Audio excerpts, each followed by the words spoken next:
government sum up the entire system of governance in India.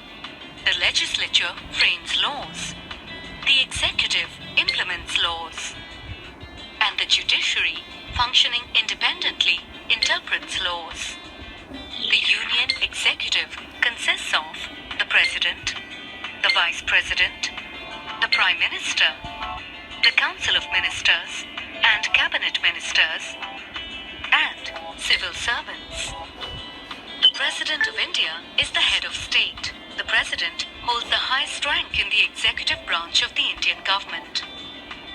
Indirectly elected by an electoral college, the Indian President serves a term of 5 years. Every bill requires the President's assent to become a law. The President addresses the first session of the Parliament every year. Next is the Vice President of India. He too is elected by an electoral college and remains in office for 5 years. The Vice President is the head of the Rajya Sabha. In case of the resignation, death or removal of the President, the Vice President steps in as the President. However, both the President and Vice President are only nominal heads. They are bound by the advice of the Prime Minister and the Council of Ministers. The Prime Minister is the head of the Union government.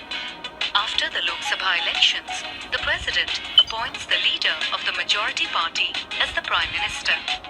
After being appointed, the Prime Minister forms his government. The Prime Minister is the most essential member of the executive branch. If the Prime Minister resigns, the entire government falls. After forming the government, the Prime Minister appoints a Council of Ministers. The Council of Ministers are selected from among the members of the ruling party in either House of Parliament. The Council of Ministers is composed of Cabinet Ministers, Ministers of State, and Deputy Ministers. The Prime Minister and Cabinet Ministers are together termed as the Cabinet. The Prime Minister and the Council of Ministers need the confidence of a majority of Lok Sabha members to stay in power till the end of their term. Civil servants are non-political, permanent functionaries of the Union Executive. Civil servants are selected through competitive exams and do not belong to any political party. Owing to the technical expertise of civil servants, government ministers depend on them for the planning and implementation of national policies. The role and the stature of the Union Executive make it a vital organ of the Indian government, without which the governance of the nation would come to a standstill.